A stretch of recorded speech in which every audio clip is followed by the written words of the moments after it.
Hola, ¿cómo están? Junto a todo el equipo de HN Internacional, les doy la bienvenida a este nuevo en vivo. Soy Juliana Armijo, gerente técnico de HN para Latinoamérica. En esta sesión abordaremos un interesante tema que queremos compartir con ustedes. Hablaremos de bioseguridad, un tema tan relevante y clave para la salud y productividad de nuestros planteles. Veremos por qué es fundamental implementar buenas prácticas, cómo reducir riesgos sanitarios y medidas que pueden marcar la diferencia en la prevención de enfermedades. Esta presentación será realizada por el doctor Fernando Carrasquier. Fernando es médico veterinario de la Universidad de Zaragoza y actualmente está finalizando su tesis de doctorado en la Universidad Politécnica de Valencia. Fernando tiene más de 15 años de experiencia en el área avícola y hoy en día tiene el cargo de especialista veterinario en servicio técnico global para H&N Internacional, visitando a todos nuestros distribuidores y sus clientes en todo el mundo. No olviden que pueden realizar sus preguntas acá, en los comentarios de LinkedIn, y estas serán respondidas en vivo por el doctor Carrasquier una vez finalizada la presentación. También les recuerdo que en caso de que se nos corte la transmisión, vamos a dejar un link en los comentarios para que no se pierdan la charla y las respuestas a sus preguntas. Esperamos que disfruten esta presentación. Fernando, por favor, adelante. Vamos a continuar hablando de un punto en el programa sanitario que es la bioseguridad. Probablemente, si hablamos de bioseguridad, lo primero que tengamos que hacer es ver si estamos todos de acuerdo en lo que es bioseguridad, ¿no? Y bueno, lo que es bioseguridad está muy bien definido en el Código Sanitario de Animales Terrestres de la OIE, hoy llamada ONSA. Y bueno, es el conjunto de medidas físicas de gestión destinadas a reducir la introducción, el asentamiento y propagación de enfermedades, bla, bla, bla, bla.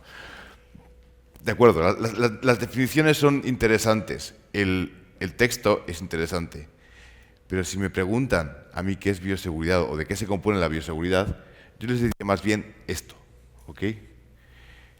Porque la bioseguridad no es un tema de definiciones y de palabras. Las palabras son importantes, no le estoy quitando peso, pero la bioseguridad son actos.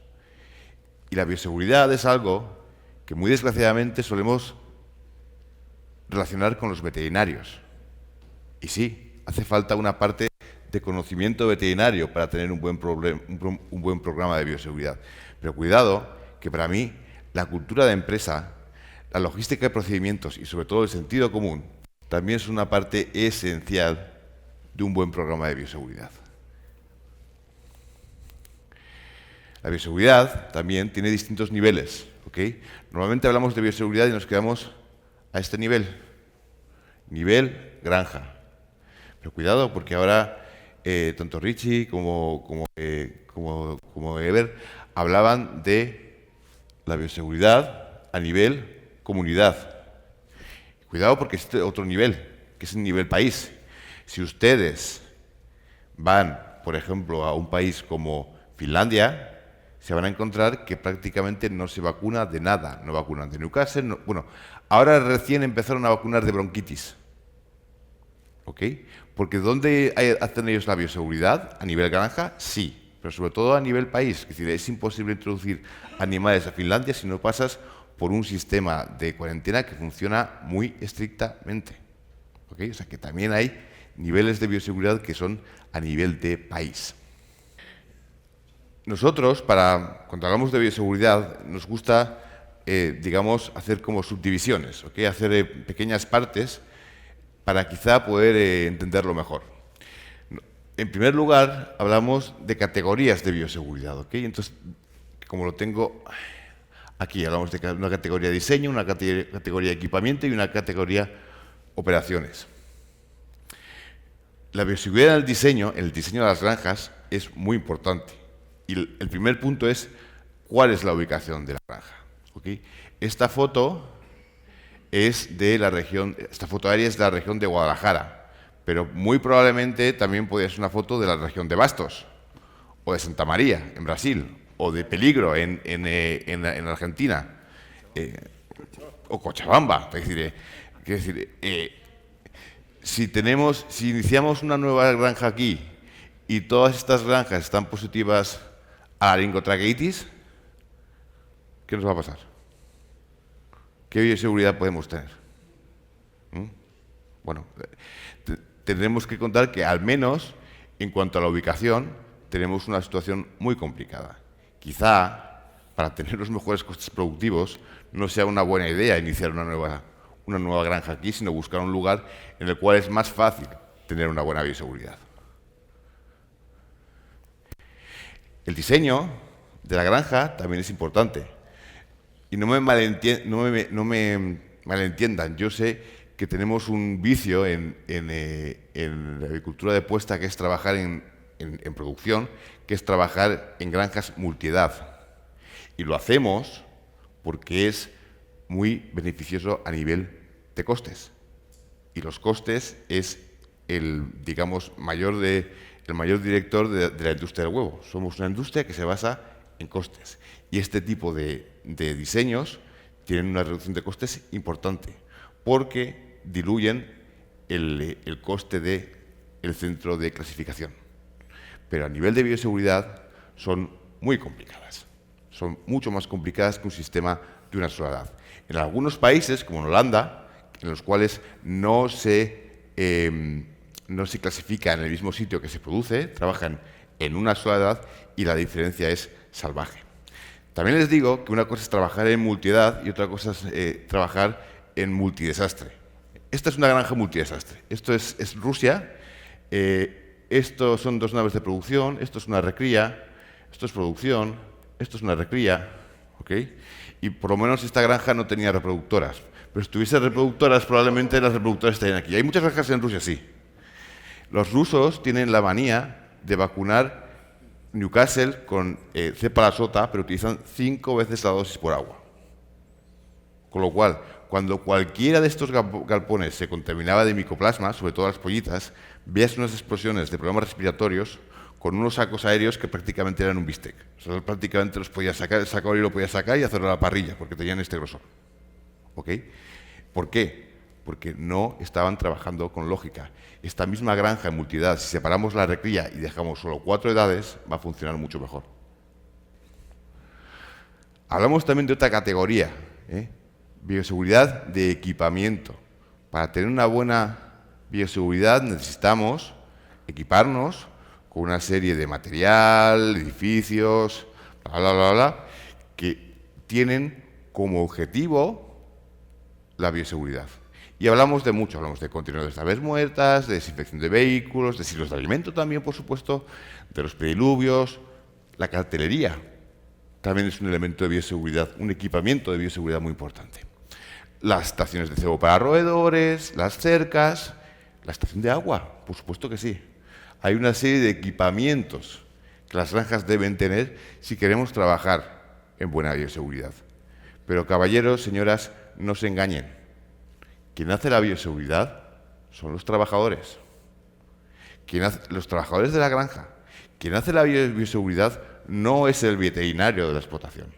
El veterinario de la explotación colabora con mucha ilusión en diseñar el programa de bioseguridad, pero quien lo va a implementar es el personal de granja. Ellos son los efectores de la bioseguridad, son los principales paladines y sus campeones, y quienes van a hacer que esa bioseguridad sea algo real o algo que está en el papel y que es simplemente cosmético o para enseñar para señalar a la gente cuando te viene a visitar. Son los trabajadores quienes hacen real la bioseguridad. Nosotros, cuando hablamos de bioseguridad, una vez que hemos definido esas 3 categorías, nos gusta hablar de programas de bioseguridad, que es otra manera de volver a subdividir y intentar, de un tema complejo y multifacético como la bioseguridad, ir punto por punto y ver dónde hay que tener trabajo específico. ¿Okay? Entonces, ven que dividimos también la bioseguridad en 6 programas. Perdón, 7. Aislamiento, control de plagas, alimento y agua, políticas de reemplazo, eliminación de residuos, capacitación del personal y procedimientos de limpieza y desinfección. Déjenme que hablemos un poquito de cada uno de ellos y que tengamos una serie de, digamos, de pensamientos en cada uno de ellos. Empecemos por los programas de aislamiento de bioseguridad. ¿Qué es esto? Esto son todo lo que hacemos en la granja para evitar la introducción de enfermedades a través de visitas o de herramientas. Recuerden que muchos patógenos tienen una gran capacidad de supervivencia en distintos materiales. Aquí les pongo uno, que por cierto no es de los más resistentes, que es el Mycoplasma, ¿okay? El Mycoplasma gaysepticum. Mycoplasma gaysepticum sobrevive hasta 4 días en algodón, como el de sus camisas. En plumas, como las que se nos quedan pegadas en las camisas cuando vamos a ver un galpón y hacer una visita. 3 días en el cabello, incluso en el que tenemos ya poco, también se queda ahí. O sea, que no crean que por eso nos lavamos. 2 días en la paja. 2 días en el caucho, como el de sus zapatos. 2 días. 1 día en la madera. Y 1 día también en la raíz. Un poquito menos de 1 día. Ustedes probablemente se puedan cambiar las camisas, se puedan duchar y arreglar esto, pero ¿alguien se ha duchado la nariz por dentro últimamente? Yo llevo años que no, ya se lo digo. Es muy complicado eliminar, si está positivo, si hemos portado esa nariz, eliminarla. Con lo cual, vamos al siguiente punto, que es que tenemos que tener política de visitas. Y ahí tienen la más fácil y la más eficaz. Y esto es muy duro para decirlo para una persona que vive haciendo visitas por todo el mundo. Pero esta es la política que debemos tener de visitas. Lo siento mucho, señores, pero las visitas no son bienvenidas en las granjas avícolas. No son bienvenidas. Eso no implica que no vayamos a necesitar recibir personal externo a lo largo del ciclo, porque a veces tenemos que traer gente externa para que den una serie de servicios. Por cierto, ¿cómo definen ustedes visita en una granja? ¿El veterinario de la explotación es una visita? ¿Sí o no? ¿Cómo lo ven? ¿Sí? ¿El señor que viene a reparar las calderas es una visita? ¿El dueño de la granja es una visita? ¿Quién no es una visita? Para mí, una visita, o sea, la gente que nos visita es los trabajadores que trabajan diariamente en esa granja y no trabajan en ninguna otra granja más. Todo el resto de las personas que no cumplen esas 2 características, para mí son visitas. ¿Okay? Y deben estar dentro de esta categoría. Vamos a necesitar visitas para que una granja funcione correctamente. Va a tener que venir de vez en cuando el veterinario, va a tener que venir el técnico de la ventilación cuando se rompió una computadora, o va a tener que venir, no lo sé. Al final, en el correcto funcionamiento de una granja, hay visitas. Y esto tiene que estar previsto. Yo siempre digo que la mejor forma de arreglarlo es tener árboles de decisiones, ¿okay? En las cuales, este es un ejemplo. Por ejemplo, si una visita no es totalmente necesaria, se niegue. Si el visitante no ha visitado otras granjas avícolas en el mismo día, o en 2 días, o en 3 días, dependiendo de los severos que queramos ser, también se le niegue la visita. Y mucho más importante, si el visitante no está de acuerdo con seguir las normas de bioseguridad que tenemos en esa granja, se le niegue la visita. Las visitas tienen que ser ordenadas, tienen que ser bajo unas condiciones de seguridad. Mucho cuidado también con los vehículos, porque hemos dicho que hay un montón de bacterias, de virus que pueden sobrevivir en el caucho. Pues imagínense en las ruedas de los coches. ¿Okay? Los coches, los vehículos, no son para circular por la finca. Deben siempre aparcarse en el exterior. Otra vez, suele permitirse la entrada a aquellos que son imprescindibles y tienen que pasar por una desinfección cuando entran. Y cuidado, porque aquí también hay otro error muy clásico. La gente lo que suele hacer es decir, sí, claro, hay que desinfectar los vehículos. No hay problema. Yo monto un túnel o un arco y todos los vehículos de manera mágica quedan ya desinfectados. No, señores. Estos arcos, incluso este que es un buen arco con doble sistema, funcionan muy mal. Para asegurarnos de que realmente estamos desinfectando los vehículos que entran a la exportación, sí, está muy bien tener este tipo de equipamiento, pero sí también necesitamos que haya un control humano. Porque si no, al final lo que acaba pasando es que los vehículos pasan a velocidad máxima por estos arcos y apenas se mojan. Eso no es desinfectar. Eso es engañarnos. Eso es pensar que hemos desinfectado algo y que por tanto está libre de peligro, cuando es todo lo contrario. Ni hemos desinfectado ni hemos eliminado el peligro. Con lo cual, sí, muy bien desinfectar los vehículos que entran, pero tiene que haber un control personal. Tiene que haber un control personal. Una vez que hemos entrado a la granja, hay un protocolo de entrada, ¿ok? Lo primero que necesitamos son los registros. ¿Para qué tenemos un registro en granja de visitas? La gente suele responder, no, pues si hay un brote, para saber dónde fue. Bueno, eso es verdad y está estupendo. Pero también hay otra razón para tener un registro de visitas. Es que en ese registro de visitas no solo debemos preguntar información personal, sino, por ejemplo, si esa persona estuvo o no estuvo en otras granjas en las últimas 24 horas. Y se escribe, si responde erróneamente, si dice que sí que estuvo en una granja en las últimas 24 horas, o 62, depende de cómo pongan ustedes su control, no se le debe permitir el acceso. El libro de visitas debe ser una primera criba. Hay sistemas que funcionan mucho mejor. Hay un sistema de pasaportes que es en el cual el libro de visitas se junta con una serie con, digamos, una autorización para visitas, que es un poco más complicado y funciona mucho mejor. Pero el libro de visitas y lo que pongamos, digamos, junto con el libro de visitas, debe funcionar no solo como un sistema de datos, sino como una criba para las visitas que no son correctas, que no están respetando la política de bioseguridad de la granja. Luego tenemos la famosa ducha. Las duchas es un momento que decíamos, no, esto que es para reproductoras, para el resto no funcionan. Yo creo que siguen siendo una cosa que se ve más y más en gallinas ponedoras, y en las zonas donde a nivel de patología estamos presionados, se están viendo más y más. Entonces, para eso hay que tener un armario para dejar las cosas, hay que tener una ducha y hay que tener ropa para entrar. Cuidado, porque esto también me pasa muy a menudo. Dice, ¿tienen ustedes ducha? Sí. ¿Cuántas duchas tienen? Esta ducha. Ah, excelente. ¿Cuánta gente trabaja aquí? 25 personas. ¿De verdad? Pues entonces, en vez de una ducha, no sé, monte un expendedor de café. Porque a nivel de bioseguridad va a ser más útil. Por lo menos los granjeros estarán contentos. Porque obviamente 25 personas no pasan por una ducha todos los días. Es imposible. O llegan todos tarde a trabajar. Si tenemos duchas, tienen que estar adecuadas para el número de personal que tenemos. Y tienen que poderse pasar por ducha en unos tiempos que sean cabales. Si no, realmente tenemos una ducha para visitas. Pero eso deja un hueco muy grande con los trabajadores.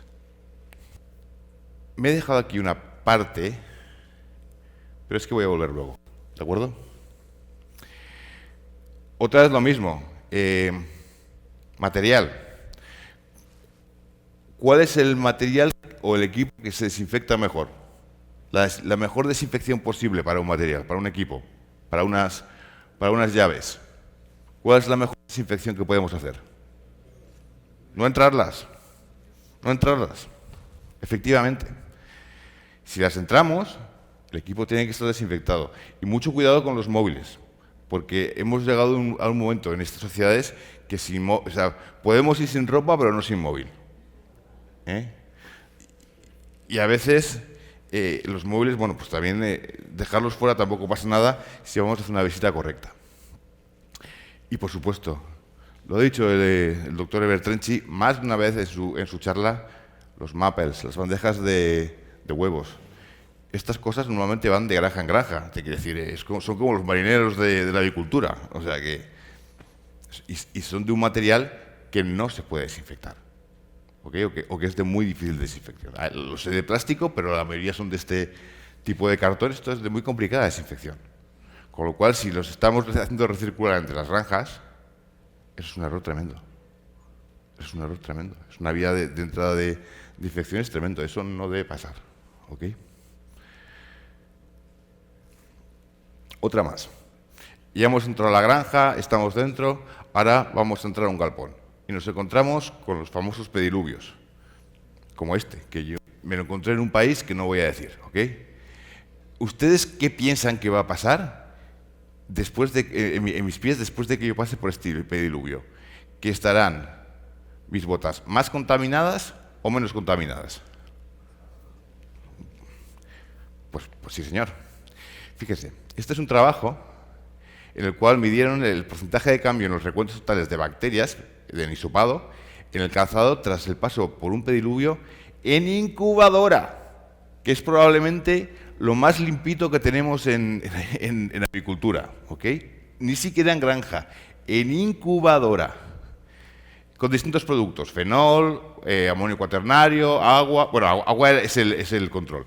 Me dirán, Fernando, hay desinfectantes que son mucho mejores. Sí, pero fíjese los resultados con estos dos, ¿ok? Cuando la distribución estaba recién hecha, sí, tienen un efecto de reducción de los contagios de bacteria en las botas. Pero 3 horas después, tienen un efecto de contaminación. Es decir, las botas salían con más bacterias de las que tenían antes de pasar por el pediluvio. ¿Ok? Con el agua no había problema, era igual de malo antes, cuando estaba nuevo y cuando estaba 3 horas después. Esto lo tenemos que tener claro, te quiero decir. Yo estoy... es muy triste cuando uno ve pediluvios, tal y cual, pero uno sabe que eso no funciona. Los pediluvios, si queremos colocarlos o queremos utilizarlos de manera correcta, tienen que estar renovados, no una vez al día, no 3 veces al día, sino en su uso. Si hay gente pasando, tiene que pasar por una distribución desinfectante que es nueva. Si no, no funcionan. Aún más, no solo no funcionan, sino que no están actuando como un agente de bioseguridad, sino como un agente de contaminación. Es decir, estamos pagando porque nuestras botas estén más contaminadas. Yo creo que ese no es el objetivo, ¿no? ¿Cómo se puede hacer un sistema de pediluvios que funcione bien? Bueno, el sistema que yo creo, sinceramente, que deberíamos implementar todos es esto, que es el módulo sanitario, también hay gente que le llama barrera danesa, o yo lo llamo sistema de banco, como ustedes quieran. ¿Y cómo funciona esto? Bueno, uno va entrando a su galpón, pam, pam, pam, pam, hay un primer pediluvio, que tiene que estar bien mantenido, y hay un pediluvio que ya está en el interior del edificio, en el interior del galpón. ¿Por qué?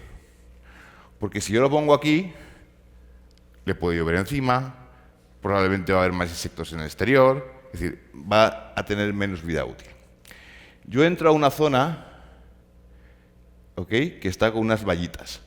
Yo dejo mis zapatos aquí. Me siento en un banco, giro sobre mi culete y me calzo con unos zapatos que son solo de interior. Me lavo las manos y a ver gallinas. Esto es una cosa que me dirán, bueno, pero hay muchos zapatos. Oigan, que se pueden compartir zapatos, que no pasa nada. Te quiero decir, los granjeros que están ahí, pues sí, esos deben tener zapatos propios, pero las visitas, es decir, también compartimos la ropa que te dan. Y esta es la manera de evitar que una persona que está andando por fuera arrastre material al interior de la granja, o bien en sus zapatos, o bien en sus manos, porque también hay un lavabo de manos. Esta es la manera de hacer una entrada a un galpón. A la granja, como les expliqué antes, idealmente por ducha, y si no, por lo menos con cambio total de la ropa. Y a cada galpón, así. Así debería hacerse. ¿De acuerdo? Vamos a pasar a otros programas, que es capacitación del personal. ¿Y de qué va? Evitar la introducción de enfermedades a través de trabajadores o de sus acciones. Vamos a ver. Yo sé que esto he discutido muchísimo con ustedes, pero hay una serie de cosas que no son compatibles con la bioseguridad o no son compatibles con la industria avícola. Si tenemos trabajadores que hacen visitas en otras granjas, porque el cuñado tiene también un galpón de pollo parrillero y de vez en cuando le va a ayudar. si tenemos gente que tiene aves de corral en casa, si tenemos personas que tienen hobbies relacionados con aves, y ya que estamos en Latinoamérica, déjenme que nombre a la bicha, los gallos de pelea, ¿ok? Que en algunos de sus países son muy populares. Esto no es compatible con una persona, con un trabajador que está manteniendo unas medidas de bioseguridad correctas, y es un riesgo enorme para la granja y para la compañía. Y yo entiendo perfectamente que esto es muy complicado de cambiar, pero hay que cambiarlo. Pero hay que cambiarlo. ¿Ok? Porque cuando nos vamos a ver reservorios de la laringotraqueitis, sí, los pollos parrilleros son un reservorio, pero las aves de traspatio, en los estudios que se han hecho, también son un buen reservorio. Si nos vamos a hablar de Newcastle y de gallos de pelea, pues bueno, nos vamos a llevar un disgusto, ¿no? Si nos vamos a hablar de influenza aviar, pues bueno, ahí también menos, pero también podemos tener un disgusto. Con lo cual, estas tres cosas, activamente, tenemos que evitar que pasen en nuestros trabajadores. No son comportamientos compatibles con una empresa que quiere trabajar en bioseguridad. Y con lo cual tiene que haber una política activa para eliminarlas de los trabajadores. Y yo entiendo perfectamente que esto es muy complicado en muchos países. No me malinterpreten. Pero porque un monte sea alto, uno no empieza a subirlo. Porque realmente esto es algo que no es debatible, no es negociable. Son tres cosas que son muy peligrosas para la salud de nuestras aves. Les he dicho antes que la bioseguridad, sí, la diseña el veterinario, pero al final quien la efectúa es el granjero. Para que el granjero pueda ser el líder o el líder, el artífice, el campeón de la bioseguridad de nuestras granjas, necesita dos cosas, que es conocer qué es bioseguridad o cuáles son las prácticas de bioseguridad de nuestra granja y tener compromiso en ellas. Miren, este pasado septiembre hubo por fin una reunión global de la Asociación de Veterinarios Avícolas y hubo una charla magistral de bioseguridad y luego hubo una sala de bioseguridad que la llevaba un señor que se llama Jean-Pierre Vaillancourt, que es un profesor creo que es de Quebec, si no me equivoco. A mí lo que más me impresionó del pensamiento de este señor, porque estaba obsesionado, es hablaran lo que hablaran, presentaran lo que presentaran, sus preguntas siempre eran la misma. Muy bien, estupendo, muy bonito, pero ¿cómo usted se está cerciorando de que esto se está haciendo en la granja? Porque el papel lo aguanta todo. Pues, y decía también, y me parece correcto, que hay dos maneras de conseguir compromiso.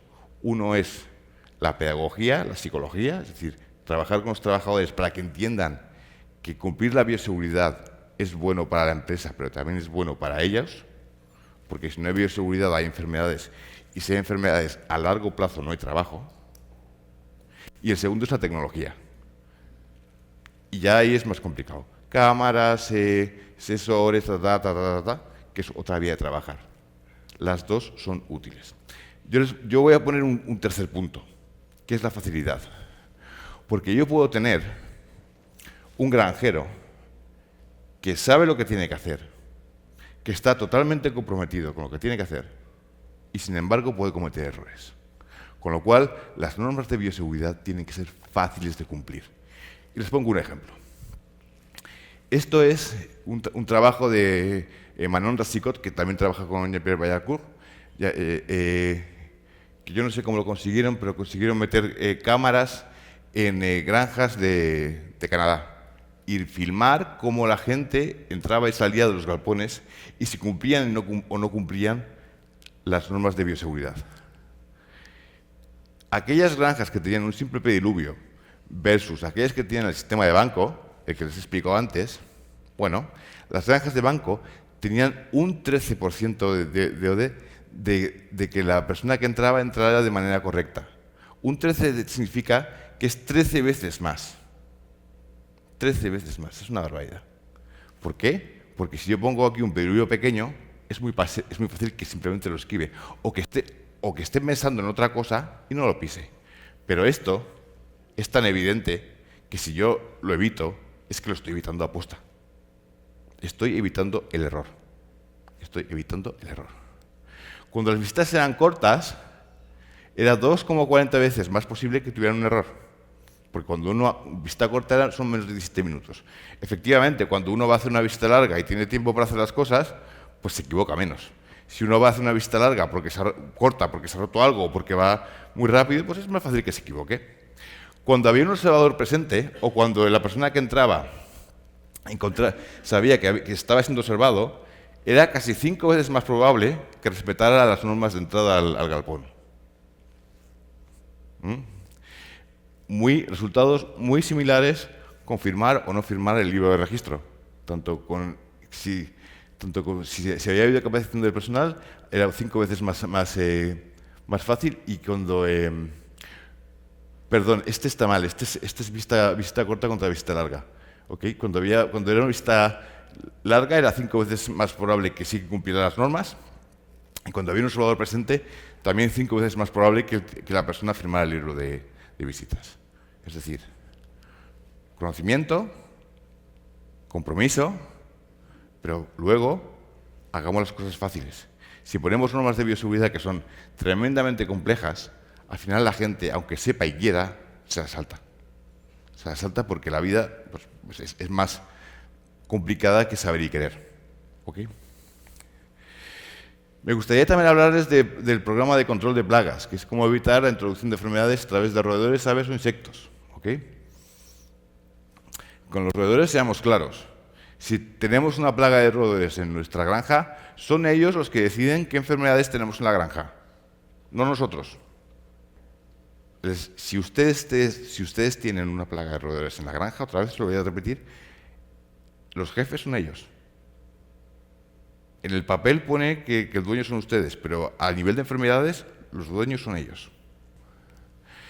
¿Cómo deshacerse de los roedores? Bueno, muchas veces hablamos del control activo, el uso de venenos, pero cuidado, que tenemos que trabajar también con el control pasivo. ¿Qué es el control pasivo? Bueno, pues conseguir que las granjas sean lugares no amigables para los roedores. Pasar del paraíso del roedor, como es esta granja, a cosas que, bueno, les sea un poquito más complicado moverse, a situaciones en las cuales sea prácticamente imposible que unos roedores encuentren un sitio correcto para poderse establecer. Y esta, en realidad, es la parte fundamental del control de roedores. Y les voy a explicar por qué.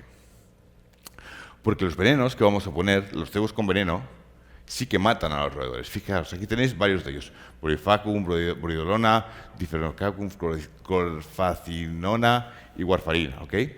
Estos son venenos que se usan en cebos para roedores. Y todos ellos matan. ¿Okay? Esta es la dosis para la cantidad de gramos necesarios de consumo para alcanzar la dosis letal 50. ¿Cuál es el problema? Que con si comen 1,3 gramos de veneno, alcanzamos la dosis letal 50. Pero con necesitamos 102 gramos. ¿Okay? No es que no mate, es que para que mate la rata se ha tenido que poner, vamos, hasta arriba. O sea, ha tenido que comer es decir, le tiene que gustar mucho para que una rata se coma. Bueno, una rata, pero 102 gramos es una barbaridad. ¿Ok? Con lo cual, sí, tenemos que elegir principios activos en los venenos que realmente maten. Pero con todo les vamos a tener que forzar a comer 1,3, 6,59 o 15 gramos del cebo. Y esto no es fácil. ¿Por qué?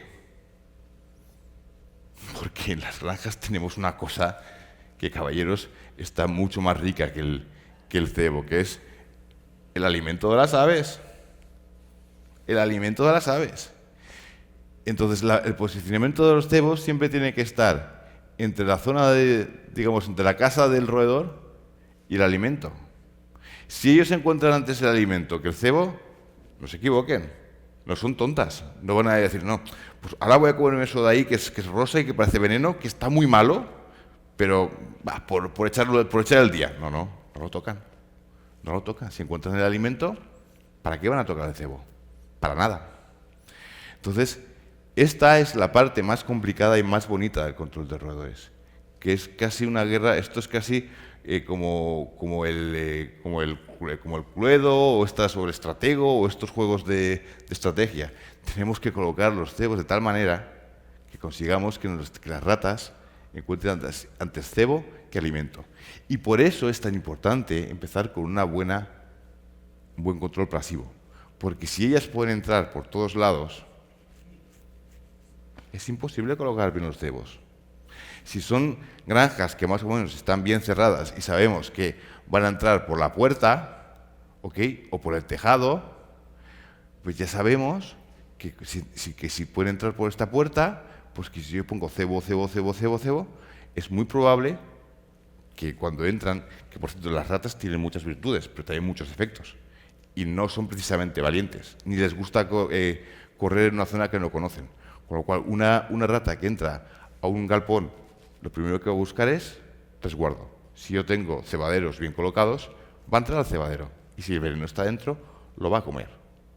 Pero eso solo funciona si yo he tenido antes un buen programa de control pasivo. Si puede entrar por todos lados, es muy complicado. Es muy complicado que encuentre primero mi cebo antes que el alimento. Bueno, esto complicado. ¿Qué les parece si lo hacemos más fácil? Soltamos unos michis y que hagan ellos el trabajo, ¿no? ¿Qué pensáis?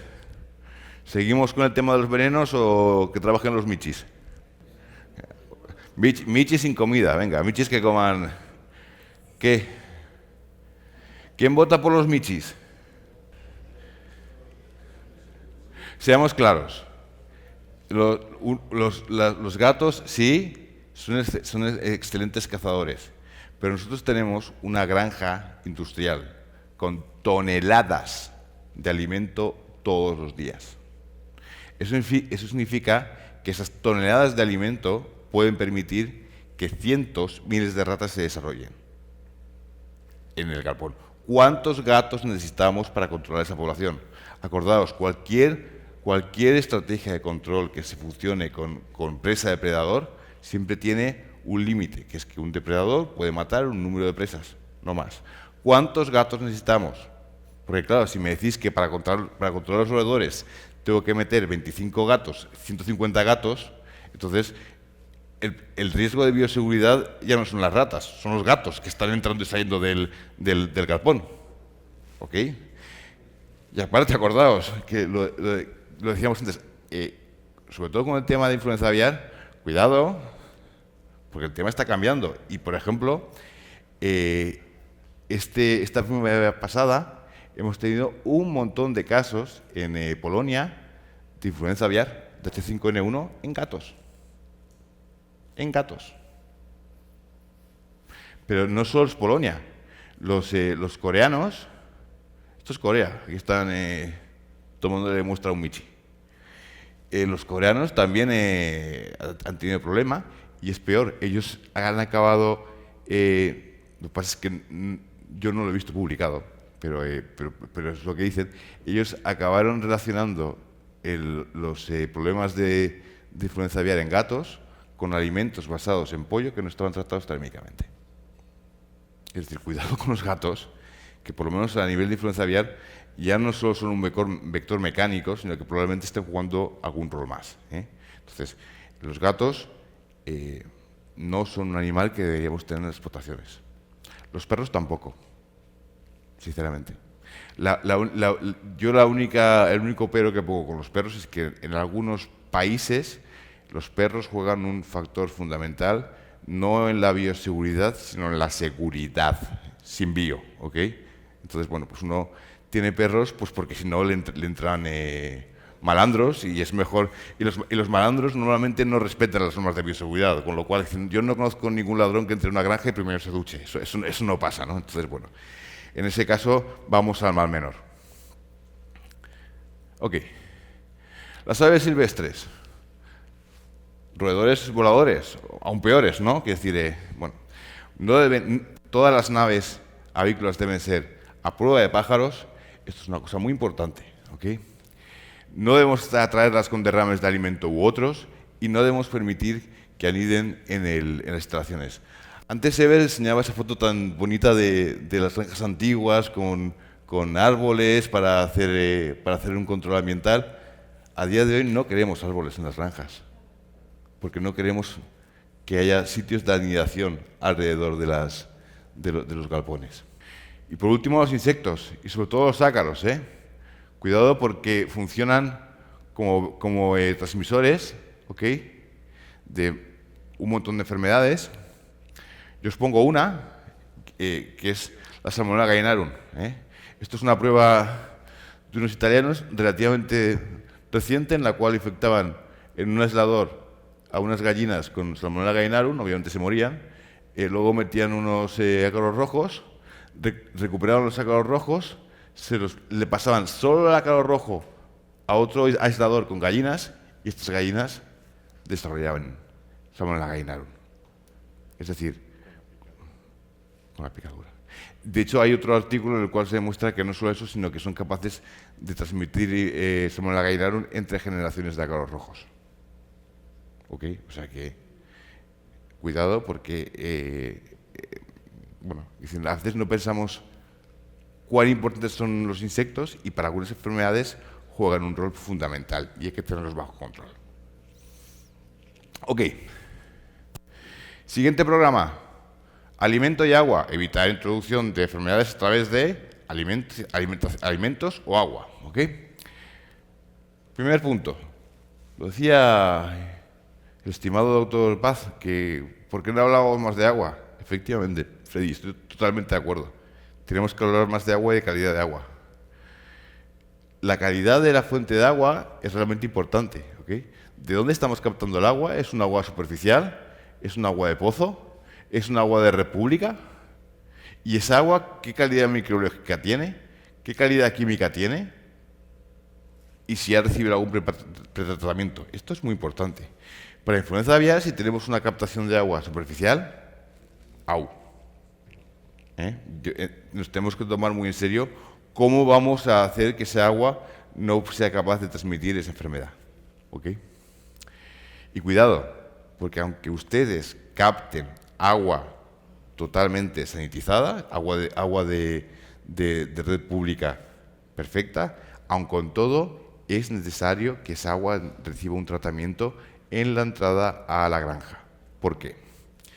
Miren, esto es una prueba hecha en Francia con agua francesa, con lo cual es perfecta, sin ningún tipo de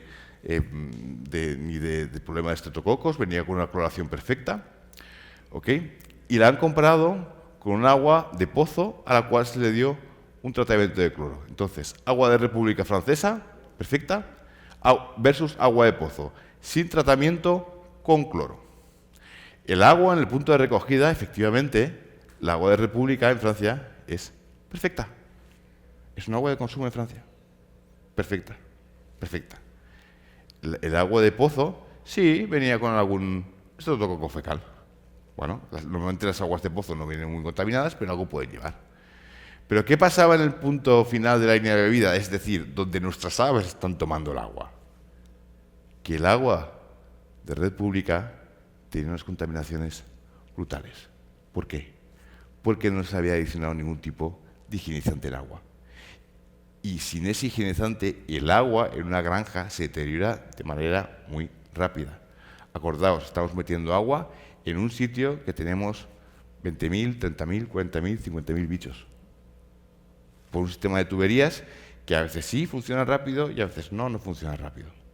Con lo cual es muy importante utilizar sanitizantes en agua, no solo para mejorar la calidad de captación, sino para mantenerla en todo el sistema de distribución a lo largo de la granja. Vale, la higiene de alimentos también es imprescindible. Este es un tema que realmente no me gusta hablar porque mi jefe es un experto en esto y cada vez que me ve un slide dice que eso está mal. Entonces voy rápido. Sí, es muy importante. Sí es muy importante tener muestreos. Normalmente hablamos de muestrear, tener un programa que incluya materia prima, puntos calientes en la producción del alimento y un cuarto de alimento finalizado. Y a veces es muy interesante tener tratamientos, tanto aditivos como en algunos casos de temperatura. Hay muchas maneras de hacer esto da para una charla 2 y 3, pero la higiene en el alimento es un punto fundamental. Otro punto que también es importante, otro programa, es las pollitas de reemplazo, es decir, evitar la introducción de enfermedades a través de pollitas de reemplazo. A ver, seamos sinceros, una de las grandes ventajas que tenemos como industria es que lo que hoy hace David, en 3 años, les llega a ustedes, pero no les llega a ustedes, les llega a todos los avicultores del mundo. Esa es una de las grandes fortalezas de la industria avícola. Pero esa misma fortaleza nos hace sensibles a las enfermedades de transmisión vertical. Con lo cual, sí, la sanidad de manadas de reproductoras es muy importante. Es muy importante. Siguiente. Programas de eliminaciones de residuos. ¿Y esto de qué va? Evitar la introducción de enfermedades durante los procesos de eliminación de residuos. Específicamente, aves muertas, estiércol y aves de desviaje. ¿Qué tienen en común Newcastle, gripe aviar y lengotraqueitis? ¿Mata mucho y mata rápido? El estiércol y las aves muertas juegan un papel clave en su propagación. ¿Qué piensan? Las dos. Cuidado. Las aves muertas, seamos claros, no son un subproducto, son un riesgo biológico. No son un subproducto, son un riesgo biológico, con lo cual este riesgo biológico hay que deshacerse de él lo antes posible. Hay que retirarlas diariamente, deben almacenarse de manera correcta y cuanto antes se puedan destruir de una manera eficiente, y normalmente hay varios sistemas, en muchos casos ustedes utilizan pozos con cal, si están bien gestionados, ¿de acuerdo? Pero debemos asegurarnos de que destruimos esos cadáveres de una manera correcta, rápida, en una sola dirección y sin cruces. Nunca las aves muertas son un producto que tiene un riesgo salvaje para cualquier otra granja. La gente que tiene contacto con aves muertas, porque en algunos países hay gente que va de granja en granja con aves muertas, son probablemente la visita más peligrosa que puedan ustedes tener. Y en ningún caso deberían poderse acercar a la granja. Para que se hagan una idea, en España y en Europa es obligatorio hacer incineración de las aves, después del tema de las vacas locas. ¿Okay? No tiene nada que ver con nosotros, pero nos tocó. Entonces, te vienen a coger las aves muertas con un camión. Y yo tenía, cuando era veterinario de explotación, tenía prohibido, estrictamente prohibido, que tuvieran ningún tipo de contacto. Ningún tipo de contacto con los conductores. Les movía el sitio de recogida 500 metros y les dejaba un buzón para que dejaran la nota. Tenían que dejar una nota como que habían recogido X kilos de cadáveres. Tenían estrictamente prohibido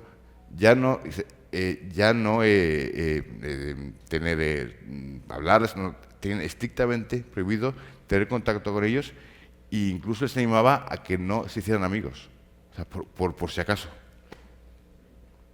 Para mí eran personas con las cuales no quería que mis granjeros tuvieran más contacto que el hecho de que les dijera, voy, vale, ven hasta ahora que tendrás esto el tema. Pero contacto cero. Es un tema de un riesgo salvaje, es un tema que no nos podemos permitir. No nos podemos permitir. El estiércol es un subproducto, pero sigue siendo un riesgo biológico. Mucho cuidado, ¿eh? Con lo cual, lo decía antes Ever, hay que retirar el galpón periódicamente. A veces es interesante hacer un pequeño tratamiento antes de esparcirlo. Y seamos cabales, nosotros y otros gente trabajando en industria avícola. si es un peligro, no lo esparzamos al lado de otros galpones. Yo sé que a veces es muy complicado, porque a veces hay tanta densidad de granjas que la pregunta es, vale, sí, ¿y dónde lo llevo? Pero con todo, es un problema enorme. Y cuando hay brotes, esto es una de las vías fundamentales para que el brote se disemine. Otra pregunta para ustedes. Cuando ustedes tienen equipos de captura, es decir, gente que viene de fuera para agarrar las aves, para mandarlas a matadero, es decir, antes de ir a su granja, ¿en cuántas granjas han estado antes? ¿En ninguna? ¿En una? ¿En dos? ¿En cuatro? ¿O no lo saben? No lo sabemos, ¿verdad? Es la peor respuesta. Porque si te dicen dos, por lo menos puedes decir, vale, ¿en qué dos? Pero si no lo sabes, cuidado porque volvemos a lo mismo. Trabajamos en multidad. Sí, ese lote que va a desviaje se terminó, pero al lado tenemos unas gallinas de 30 semanas. Y si tenemos una serie de gente que ha estado ese mismo día agarrando aves en una granja con un problema sanitario, lo están trayendo. Mucho cuidado con esta gente. Por último, me gustaría hablar de procedimientos de limpieza y desinfección. Es decir, ¿qué hacemos para evitar la transmisión de una bandada a la siguiente? ¿Ok? Y tenemos que hablar de limpieza, desinfección y muestreo. Esta es, y ustedes lo respondieron muy bien el otro día creo, no sé si fue el Trivial Pursuit o cuál fue el juego que hicimos, pero decían que esta es la manera correcta de hacer un protocolo de limpieza y desinfección.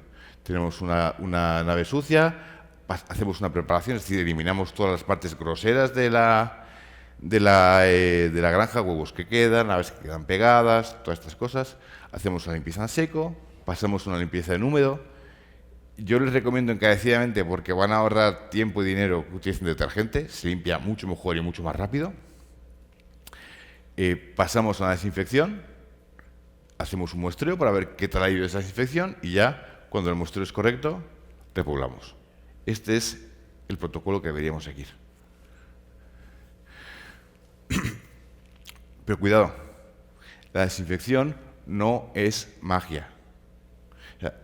Y esto es una cosa que a mí me preocupa mucho.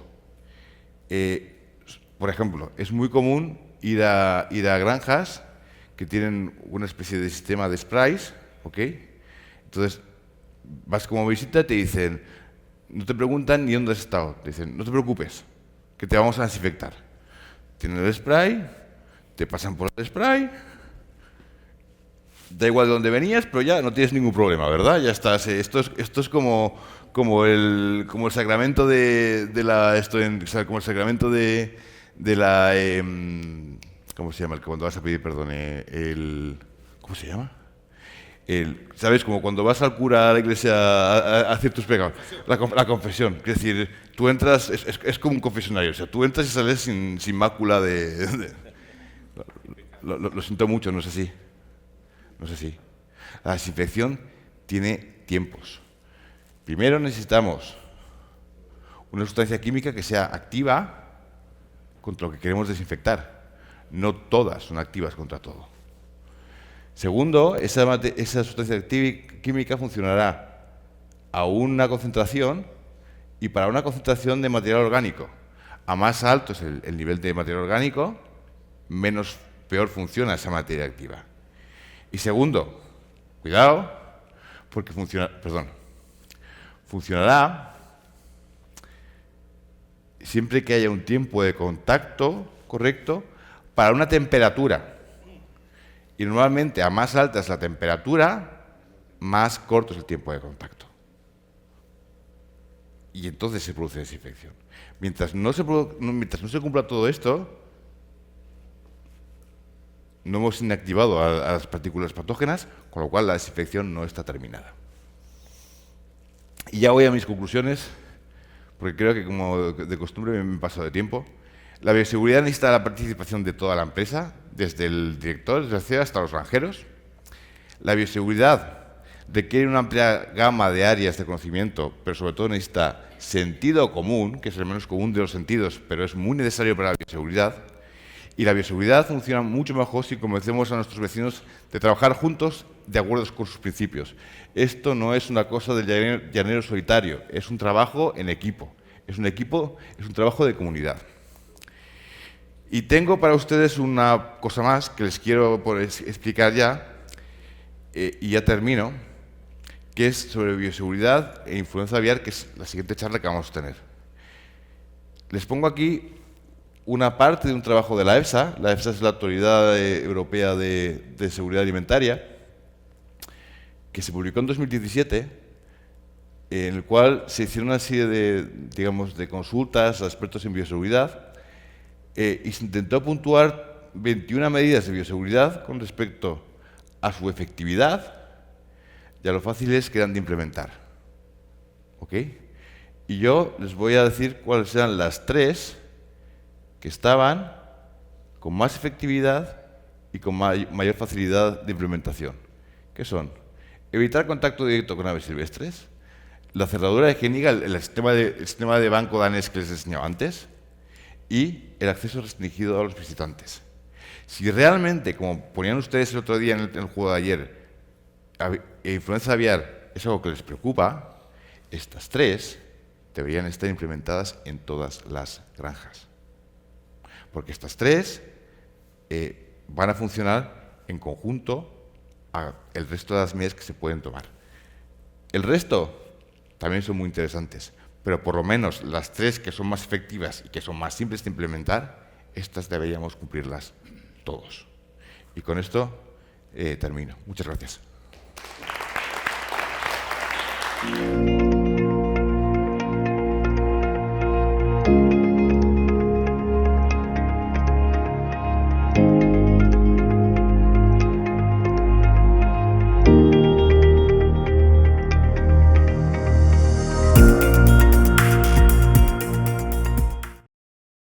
Responder sus preguntas en vivo. Me acompaña el doctor Carrasquer. Fernando, ¿cómo estás? Estás muteado, Fernando. Gracias, Juliana. Ahí sí. Decía que muy contento de estar hoy con vosotros y bueno, pues preparado para tener esta pequeña tabla de preguntas con los que hayan visto la presentación. Súper. Primero te agradezco por tu presentación y aprovecho de animar a los que nos están viendo a que hagan sus preguntas. Los que nos están viendo desde Brasil también pueden hacer sus preguntas en portugués. Voy a partir con las primeras preguntas que nos han llegado. Paulo Raffi, felicitaciones por la excelente presentación. Él tiene dos preguntas. La primera, ¿tiene alguna sugerencia de software para gestión de la bioseguridad en las granjas, instalaciones y del personal? Eh, pues sinceramente no me viene ninguno a la cabeza. Sé que sí que hay varios trabajos en este tipo de rubro, pero no me viene ninguno a la cabeza. Sí que hay un par de sistemas, digamos, de chequeo que están muy interesantes. Pienso ahora en uno que hizo la Universidad de Ghent, que ahora mismo no recuerdo el nombre, pero estaba muy bien. Era una lista de preguntas muy correcta para ver si cómo de bien estaba funcionando nuestra bioseguridad en la granja. Nosotros desde HN tenemos un sistema propio que está diseñado para específicamente para granjas de reproductoras, no tanto de ponedoras. Eh, pero sinceramente un software así que me venga directamente a la cabeza completo, que tenga... Existen, pero no me viene ninguno a la cabeza. Lo siento. Está perfecto. La segunda pregunta, ¿qué piensas respecto del tratamiento del agua con control de ORP, capacidad de óxido reducción, si tengo el agua con 650 a 750 milivolts? Creo que el ORP es la manera correcta de medir si un desinfectante está funcionando o no, porque al final tenemos diversos desinfectantes y bueno, cada uno tiene una forma de actuación distinta, pero es una manera correcta de poderlos medir todos, ¿no? Con lo cual, pienso que es la manera adecuada. En cuanto a los valores que da, 600 750 parecen correctos, quizá un poquito altos, pero sinceramente no estoy actualizado. Tendría que revisarlo también. Ujú. Y la tercera pregunta de Paulo, ¿cuál es el volumen mínimo recomendado de solución de desinfectante por metro cuadrado de área del galpón para una buena desinfección? Yo te diría, yo hacía las cuentas de otra manera. Es decir, para un galpón de batería, yo diría que no menos de 25 mililitros por plaza de gallina. ¿Eh? No menos de 25. Ujú. Porque el problema que tenemos es si vamos a desinfectar superficies, ahí es más fácil, pero el problema es que las baterías tienen muchas caras. Tienen muchas caras, tienes la rejilla, tienes tienes los comederos, tienes las cintas. Claro, ahí medir exactamente cuál es la superficie que tienes es muy complicado. Entonces yo hacía esa cuenta rápida, ¿no? 25 mililitros de desinfectante por, eh, por plaza de gallina. Y también lo que recomiendo, porque creo que funciona muy bien, es no solo desinfectar con productos que sean en líquido, sino desinfectar con productos que sean en espuma. Ahora mismo hay una gran cantidad de productos y aparte para diversos principios activos que se pueden aplicar en espuma con un aplicador que es muy simple, es una especie de lanza eh, y con una bomba normal, con una carretilla aspersora normal, tú colocas la lanza y producen espuma y realmente yo creo que es muy ventajoso. Primero porque permite a los aplicadores visualizar qué partes se han desinfectado y qué partes no, porque quedan con la espumita. Luego porque la espuma, pues al tener una capacidad tensioactiva, sobre todo para las jaulas, tiene esa capacidad, digamos, de rodear, en especial los barrotes.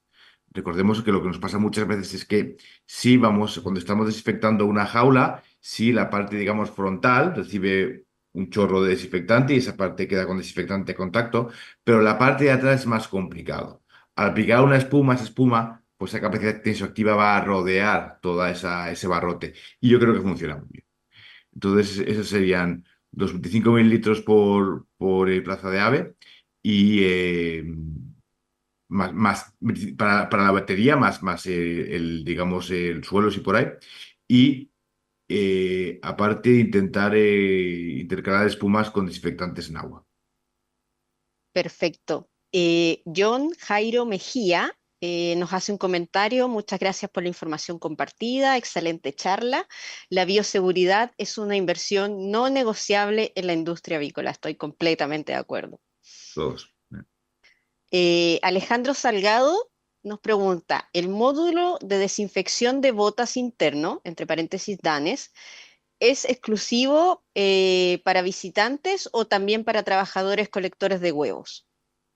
Es para todo el mundo. Es para todo el mundo. ¿Cuál es digamos, el efecto o qué es lo que estamos buscando con ese sistema? Bueno, imagínense que ustedes están bajo una presión fuerte, digamos, de influenza aviar, ¿no? Imagínense que en su zona aparte está lloviendo, con lo cual ustedes tienen el exterior de los charcos, el exterior de la granja tienen una serie de charcos. Imagínense que un pajarito que estaba contaminado de influenza aviar defeca alrededor de su granja y defeca en uno de esos charcos. Bueno, pues esa agua de ese charco automáticamente está contaminada con el virus de influenza aviar. ¿Ok? Si yo, trabajador de la granja, estoy recogiendo, haciendo muy bien mi trabajo, recogiendo los huevos, marcho, ando sobre ese charquito, mis botas van a estar contaminadas con el virus de influenza aviar. Entonces, yo no quiero que esas botas entren al interior del gato. Entonces, con este sistema yo evito totalmente que haya, como decía antes, un arrastre de material externo potencialmente infectivo al interior de la granja. Ese es un poco. Entonces, obviamente, para evitar todos, no solo los visitantes son capaces de andar sobre ese charco infectado, todos nosotros lo somos, ¿no? Y por tanto, todos nosotros debemos pasar por el sistema, digamos, danés o de banco, o como lo quieran ustedes llamar. Perfecto. Benjamín Fuente, ¿qué opina de poner vinagre de manzana y de hipoclorito en agua de bebida para desinfectar el agua? Eh, me parece correcto, puede funcionar. Al final, el tema es que cuando trabajamos con cromo hipoclorito sódico tenemos que trabajar a un pH correcto. A veces utilizamos ácidos inorgánicos, a veces ácidos orgánicos, como sería el caso del aceite de manzana. Ahí hay un paso previo, que es decir, oiga, ¿qué pH tiene su agua, ¿no? Yo creo que cuando uno hay una serie de parámetros que uno tiene que saber sobre su granja, ¿no? Y sobre la calidad del agua que está utilizando en su granja. Los parámetros, digamos, microbiológicos son muy importantes y se deben tomar muestras, pero los parámetros físico-químicos también lo son. Y dentro de esos parámetros físico-químicos, que son muchos, eh, y que, bueno, digamos, sería para hablar en largo, ¿no? Hay dos que son brutales, que son la turbidez del agua y el pH del agua.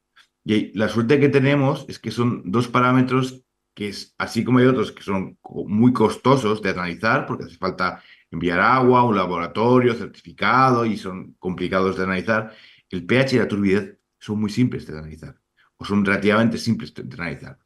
Claro, si usted tiene un pH ácido, no hace falta. O digamos que para que ese cloro, para que ese hipoclorito funcione bien, no hace falta que usted adicione aceite de manzana. Si es un pH básico, sí que lo es. Ahora, eh, yo siempre he preferido utilizar, si tenemos un equipo de bombas que funciona correctamente, ácidos inorgánicos tipos ácido fosfórico para bajar el pH del agua.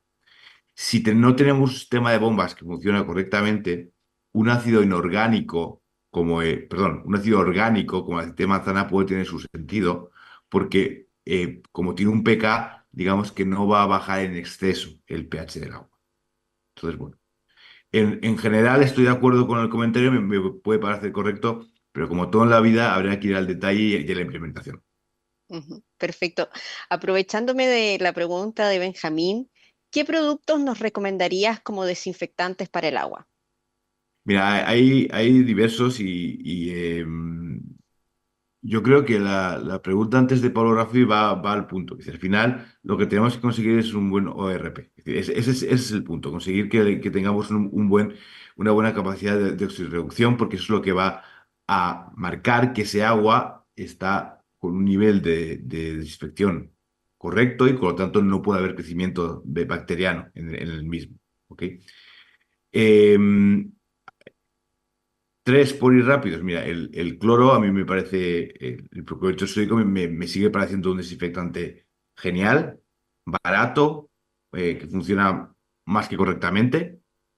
Eh, el peróxido de hidrógeno, bueno, el cloro el problema que tiene es cuando trabajamos con aguas muy básicas. Ahí vamos a tener que adicionar ácidos o vamos a tener más problemas. Pero bueno, sigue siendo un desinfectante magnífico. El peróxido de hidrógeno nos ha funcionado muy bien durante mucho tiempo. El problema es que cada vez está peor estabilizado y a veces da alguna guerra, pero bueno, también puede ser una opción. Eh, el hidróxido de cloro, el problema que tiene es que es más caro y necesita instalaciones que son caras, pero tiene una capacidad de oxirreducción brutal y funciona muy bien.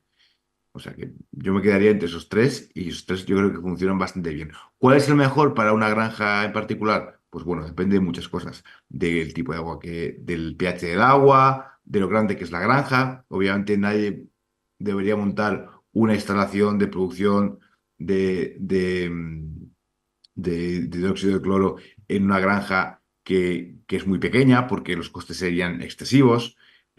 Bueno, depende un poco de la granja en particular. Bien. Pero esos tres pueden ser válidos. Y son tres tres productos con los cuales se puede tener buenos resultados. Ujú. Y siguiendo el hilo de los desinfectantes, ¿qué recomendarías para desinfectar la granja? Ah, bueno, ahí volvemos a lo mismo. Hay diversos productos que funcionan muy bien. Yo siempre he pensado que el caballo de batalla, o sea, el producto que se estrella por lo efectivo que es, por los costes que tiene, es un glutaldehído más amonio cuaternario. Yo creo que ese es un producto básico y es el que deberíamos utilizar para una desinfección de galpón de manera rutinaria.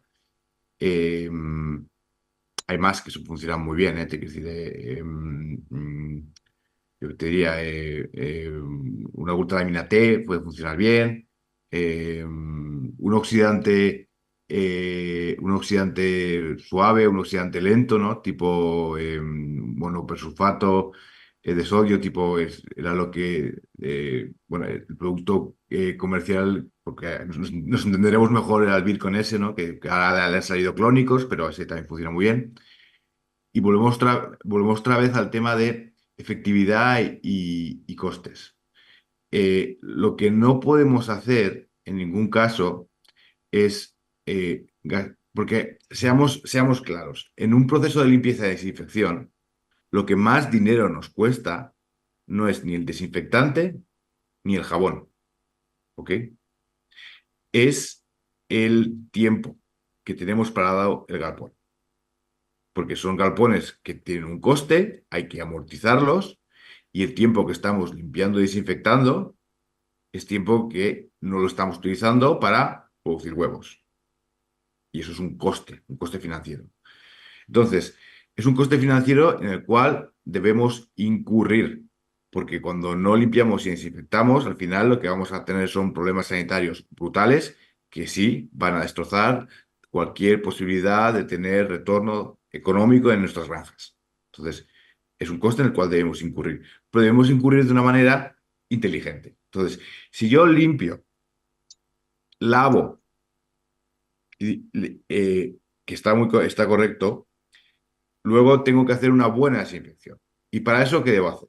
Debo utilizar un producto como los que les he dicho antes. Por favor, no me utilicen solo un amonio cuaternario. Eso no tiene espectro sobre todas las bacterias y virus que hay en el juego, ¿no? Utilicen o un ultrado de amonio cuaternario o cualquiera de esos productos que mencioné antes a una dosis correcta, que no hay que irse muy alto. Es decir, normalmente habría que ir producto por producto, pero a un uno y pico es suficiente. Y una cosa muy importante, para que un producto eh, tenemos que maximizar el tiempo de contacto y la temperatura. A mí muchas veces me han preguntado, oye Fernando, ¿debo aumentar la dosis de un desinfectante? Y mi respuesta normalmente es, depende. Si tú estás en un país frío y estás desinfectando a una temperatura muy baja, para maximizar tu desinfección, lo que deberías hacer es calentar el galpón. Calentarlo a 22 grados y con eso tu desinfección va a ser mucho más potente, que era lo que explicaba en una de las últimas slides que hemos puesto. No sé si me he liado, al final me he ido a, a No, no, temas, pero es que al final en desinfección no es solo el producto, es todo, digamos, todo el juego. exacto, está perfecto. Algo que me interesó bastante de todo lo que dijiste es el tema del pasaporte o concepto de pasaporte de aceptación de visita. Por lo menos acá en Chile he tenido la oportunidad de entrar a una empresa en la cual te otorgan la autorización para entrar como visita y nosotros en nuestro documento de identidad tenemos un código QR. Por lo tanto, a la entrada de cada plantel e incluso de cada galpón, tú tienes que pasar tu QR para ver si estás o no autorizado para entrar a esa instalación. Y esto también lo utilizan para los trabajadores de la propia empresa y pueden hacer un sistema de trazabilidad de dónde estuvo cada trabajador. Y si un trabajador estuvo, por ejemplo, en una granja de ponedoras y después quiere ir a reproductoras, el mismo sistema le prohíbe la entrada si es que no tiene el vacío sanitario que exige la empresa. Entonces quería preguntarte si podrías ampliar un poco el concepto de pasaporte para aceptación de visitas. Yo también trabajé en una empresa en la cual teníamos un sistema similar que no funcionaba con el QR del documento de identidad, pero con la tarjeta de cada trabajador, o sea, con la tarjeta que tú fichabas. Esa tarjeta pues funcionaba con un sistema en red y en la nube. Entonces, efectivamente, si no cumplías los protocolos de entrada, no te abría la puerta de acceso a la granja, ¿no? Pero yo iba a una cosa más simple, que es, porque se puede hacer de muchas maneras, ¿no? Es decir, hay sitios en los cuales ahí puede haber un sistema en nube y hay otros sitios en los cuales hay un señor en la puerta de la granja y que hay un guardia de seguridad que está 24 horas y que toma nota, ¿no? Es decir, yo me voy un poquito más atrás, ¿no? Cuando hablaba de esta pasaporte es que para que una visita sea aceptada en cualquiera de las granjas de una empresa, tenga que haber un sistema llamado de pasaporte. ¿Eso qué es? Primero, que alguien de la empresa tiene que pedir que esa visita sea aceptada. ¿Ok? Ese es el primer punto. Segundo punto, el señor que quiere entrar tiene que remitir una serie de información. ¿Qué información? Pues depende de la empresa. Pero, por ejemplo, la básica sería cuál ha sido su última visita a granja y que lea las condiciones de bioseguridad y las reglas de bioseguridad que se van a aplicar en esa granja. Eh, bueno, ya en según qué tipo de granjas, también se pide que aporte una prueba como que está negativo a salmonela enteritidis a nivel de digestivo, o sea, que se ha muestreado como negativo a salmonella enteritidis. Esto funciona en granjas de pedigrí, de abuelas, bueno, pues normalmente en ponedoras no, pero sí en abuelas y en digamos, aves de pedigrí. Eh, con toda esa información, tiene que haber una persona en la empresa que, digamos, autorice ese pasaporte, autorice esa visita. Y entonces esa persona recibe un OK y cuando va a hacer la visita se le da entrada. Pero el punto clave es que tiene que haber una invitación de una persona de la empresa, que tiene que haber previamente a la entrada a la visita una remisión de información por el visitante y que tiene que haber alguien que apruebe. La aprobación puede ser para una visita particular o puede ser para una visita mensual. Es decir, que luego las cosas también hay que hacerlas simples, no hacerlas demasiado complicadas, ¿no? Pero que hay un sistema de control y que sin eso no sea posible, es decir, que el guardia o el sistema QR que está en la puerta de la granja no nos dé acceso. Esa es un poco la base del sistema pasaporte. Y yo creo que funciona muy bien. Perfecto. Quedan dos preguntas. ¿Cuánto tiempo debo dar de descanso a la caseta antes de meter a una nueva parvada después de haberla desinfectado? Vale. Idealmente hablamos de una semana, semana y pico, ¿vale? Pero hay que utilizar el tiempo de manera... Volvemos a lo que hemos hablado antes, es decir, el costo mayor de un programa de limpieza y desinfección es el tiempo de parada, ¿vale? Entonces, eh, lo que uno tiene que tener claro es que donde tiene que poner el acento es primero, y lo que más tiempo lleva es en la limpieza.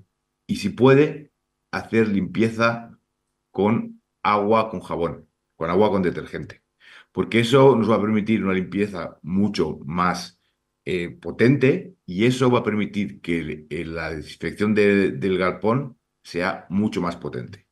A partir de ahí, siempre hablamos de que una vez que uno ha desinfectado, pues dejar una semana y algo. No hace falta dejar mucho más. Es decir, porque al final, si uno limpia, desinfecta, perdón, limpia en seco, limpia en húmedo y desinfecta de manera correcta, y si quiere hace incluso dos desinfecciones, todo eso, si el galpón es un poco grande, le va a llevar un mes y pico. Entonces, seguir, mantener luego un mes más o 3 semanas más ese galpón parado, eso económicamente es muy doloso. Entonces, prefiero poner el acento en voy a hacer una buena limpieza en seco, voy a hacer una buena limpieza en húmedo, voy a hacer una buena desinfección. Si puedo, voy a tomar unas muestras para ver si mi desinfección ha sido correcta y voy a esperar los resultados y luego ya eh, vuelvo a meter aves, que correr en las partes, digamos, de trabajo y luego dejar el galpón muerto durante 3 semanas. Y es muy importante que cuando el galpón está, digamos, está parado después de la desinfección, que tengamos absolutamente activos todos los sistemas de rodenticidas. Porque una vez que si yo tengo el galpón vacío, desinfectado, pero lleno de roedores, se me está recontaminando. Entonces, Exactamente. eso sería un poco la respuesta. En total, limpieza en seco, limpieza de desinfección, yo creo que es un mes y algo lo que podemos tardar. A veces, si el galpón es pequeño o los trabajadores son hábiles, podemos reducir un poquito. Pero más allá de eso, luego dejar 3 semanas muerta la nave, a no ser que hayamos tenido un caso de patología específico, yo no creo que tenga mucho. Yo no creo que en el sistema habitual de trabajo de una empresa tenga sentido invertir ahí. Prefiero invertir en una buena limpieza con un buen detergente. Ujú. Tengo otra consulta desde Chile, desde donde estoy yo. ¿En la Unión Europea existe alguna norma para establecer las condiciones basales de bioseguridad antes de autorizar la primera carga en un plantel o galpón nuevo? Esta pregunta la hace Hugo Araya. En la Unión Europea, ya desde hace tiempo, cuando se empezó con el tema del control de salmonela, de ciertos serotipos de salmonela, salmonella enteritis, salmonella typhimurium y otros, eh, se establecieron unos controles de bioseguridad estatales que cada estado, digamos, adaptó a su manera, pero que todos tenían más o menos las mismas premisas. Y entre esos controles, pues bueno, pues se pedían una serie de medidas de bioseguridad, ¿no? Pues desde las pajareras para las ventanas, se miraban que es la limpieza y desinfección se hubiese hecho de unas maneras adecuadas, que hubiese unos controles, en fin. Y particularmente eh, se pide un autocontrol después de o se pedía, porque yo la verdad es que en esto puedo estar desactualizado, se pedía un autocontrol de salmonella enteritis después de acabar el proceso de limpieza y desinfección.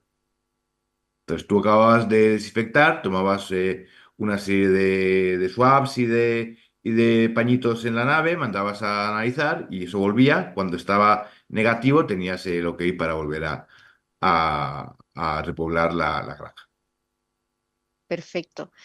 Esa fue la última pregunta. No sé si quieres hacer una conclusión con los puntos más generales o más importantes para que la gente se quede con esto en bioseguridad. Yo siempre, últimamente hablo mucho cuando hablo de bioseguridad, eh, hablo de la importancia de no hacer bioseguridad de TikTok, que es una bioseguridad que quedamos quedar muy bien con la gente que viene a verlo y que parezca que todo es magnífico y estupendo, ¿no? Sino al revés, ir a una bioseguridad eh, muy basada en lo que tenemos, en los medios que tenemos y que vaya, digamos, trabajando con nuestra gente en ir haciendo pequeños incrementos, ¿ok? Y ir desarrollando técnicas y procesos en nuestras empresas que vayan quedando interiorizadas y que realmente tengan una importancia o un efecto importante para evitar que nos introduzcan enfermedades. Es decir, pues mira, ahora vamos a trabajar en no tener roedores. Entonces, hacemos todo lo que haga falta para no tener roedores.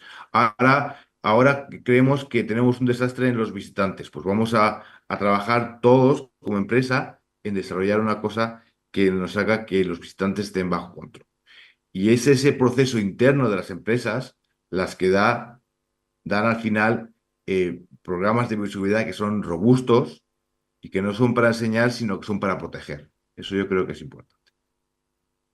Perfecto, Fernando. Muchas gracias por tu valiosa presentación. También agradezco a ustedes por su tiempo, participación y aprovecho también de recordarles que nuestro próximo evento online será el día 25 de marzo en un formato de mesa redonda por esta misma plataforma para que estén atentos. Que tengan una buena jornada.